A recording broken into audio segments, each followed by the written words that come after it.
नमस्कार, आप सभी का स्वागत है हमारे YouTube चैनल पर। इस वीडियो में हम बात करेंगे उत्तर पश्चिमी भारत में आने वाले दिनों में जो बारिश की गतिविधियां होने वाली है, पश्चिमी चक्रवातों के चलते, पश्चिमी विक्षोभ के चलते, इस पर भी हम बात करेंगे। और साथ ही बंगाल की खाड़ी में एक चक्रवाती सिस्टम यानी कि साइक्लोन जैसी गतिविधियां होती हुई भी नजर आ रही है, उस पर भी हम इस वीडियो में चर्चा करेंगे। तो सबसे पहले अगर हम बात करें कि उत्तर पश्चिमी भारत में WD के प्रभाव से जो बारिश की गतिविधियां होने वाली है वो कब तक देखी जा सकती है। यानी कि अब पश्चिमी विक्षोभ धीरे धीरे यानी कि जो जेड स्ट्रीम है वो धीरे धीरे दक्षिणवर्ती होना शुरू हो चुकी है, जिसके प्रभाव से अब WD का प्रभाव मैदानी राज्यों के साथ साथ पर्वतीय राज्यों में बढ़ना शुरू हो जाएगा और बहुत जल्द बारिश की गतिविधियां हरियाणा, पंजाब, राजस्थान के भागों में देखने को मिलेगी। अभी अगर हम बात करें 10 अक्टूबर के आसपास, 9-10 अक्टूबर के आसपास एक WD आ रहा है। हालांकि बहुत ज़्यादा शक्तिशाली WD तो ये नहीं है, फिर भी जम्मू कश्मीर, हिमाचल और उत्तराखंड के भागों में इस WD के प्रभाव से हल्की से मध्यम दर्जे की बारिश कहीं कहीं पर देखने को मिलेगी और साथ ही ऊंचाई वाले क्षेत्रों में हल्की बर्फबारी भी हो सकती है इस WD के प्रभाव से। लेकिन मैदानी राज्यों में इसका बहुत ज़्यादा प्रभाव दिखेगा नहीं। लेकिन हरियाणा, पंजाब और यूपी के जो तराई से सटे हुए जिले हैं, यहाँ पर बहुत हल्की वर्षा हो सकती है। बहुत ज़्यादा मौसम में बदलाव मैदानी राज्यों में होगा नहीं, लेकिन इन तीनों राज्यों के तराई से सटे हुए भागों में हल्की वर्षा होगी इस दौरान। उसके बाद में आप आगे देखेंगे 14-15 के आसपास में एक नया शक्तिशाली WD आएगा।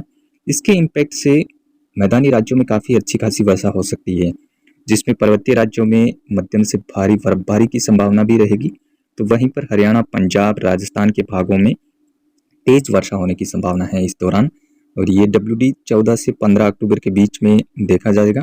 उस समय जो जेड स्ट्रीम है वो राजस्थान के भागों से गुजरेगी, काफ़ी दक्षिणवर्ती हो जाएगी और एक चक्रवाती हवाओं का क्षेत्र भी पाकिस्तान से होते हुए राजस्थान पर पहुंचेगा, जिसके प्रभाव से राजस्थान के जो उत्तर पश्चिमी इलाके हैं यहाँ पर विशेष रूप से मध्यम से तेज बारिश होगी।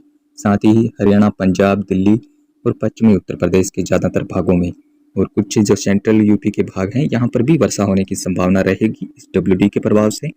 और उस यानी कि अब 15 अक्टूबर के आसपास जो है वो जेट स्ट्रीम दक्षिणवर्ती होने की वजह से WD का प्रभाव बढ़ने लगेगा। उसके बाद में 19 को भी एक WD आएगा, जिसके प्रभाव से भी मैदानी और पर्वतीय राज्यों में भी वर्षा होने की संभावना रहेगी। हालांकि जो तेज बारिश का दौर है वो मैदानी राज्यों में, उत्तर पश्चिमी भारत में विशेष करके, जिसमें हरियाणा, पंजाब, राजस्थान, दिल्ली और यूपी, कुछ एक जो उत्तर प्रदेश के जो मध्य प्रदेश के उत्तरी इलाके हैं यहाँ पर भी इस WD के प्रभाव से वर्षा होने की संभावना रहेगी। लेकिन ये एक्टिविटी 15 अक्टूबर के आसपास होने की संभावनाएं हैं।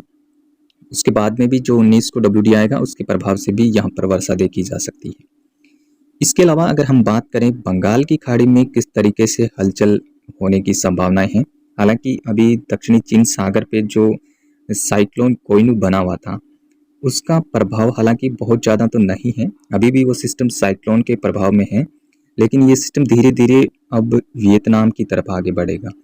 वियतनाम पर ये सिस्टम बढ़ने के बाद थाईलैंड को क्रॉस करेगा, वहाँ पर ये सिस्टम लो प्रेशर की कैटेगरी में रहेगा।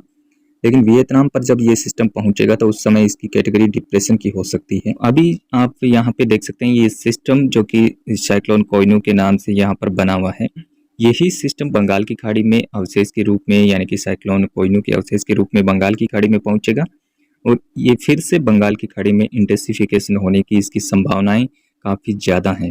अभी ये सिस्टम धीरे धीरे वियतनाम पर लैंडफॉल करेगा, यानी कि जब ये वियतनाम पर पहुंचेगा तो उस समय यानी कि 11 अक्टूबर के आसपास ये वियतनाम पर लैंड करेगा फिर से। तो यहाँ पर इसकी जो कैटेगरी है वो डिप्रेशन की हो सकती है, हो सकता है कि साइक्लोन के रूप में भी लैंड कर जाए, लेकिन अभी संभावना है कि ये डिप्रेशन के रूप में वियतनाम को हिट करेगा और उसके बाद में ये सिस्टम धीरे धीरे थाईलैंड की तरफ आगे बढ़ेगा। थाईलैंड पे जब ये सिस्टम पहुंचेगा तो उस समय इसकी कैटेगरी लो प्रेशर या फिर वेल मार्क लो प्रेशर की होगी और उसके बाद ये सिस्टम डायरेक्टली बंगाल की खाड़ी में पहुंचेगा और जब ये सिस्टम बंगाल की खाड़ी में पहुंचेगा तो उस समय लो प्रेशर होगा।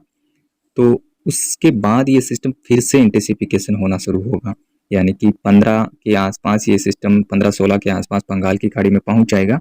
उसके बाद इसमें इंटेंसिफिकेशन देखने को मिलेगा और आप यहाँ पे देख सकते हैं कि ये सिस्टम फिर से मूव कर रहा है और इंटेंसिफाई हो रहा है। यहाँ पर जो कि बे ऑफ बंगाल के सेंट्रल भागों पर आप देख सकते हैं, इस जगह पे इस सिस्टम का इंटेंसिफिकेशन हो रहा है और वापस से ये सिस्टम डिप्रेशन की कैटेगरी में यहाँ पर नज़र आ रहा है।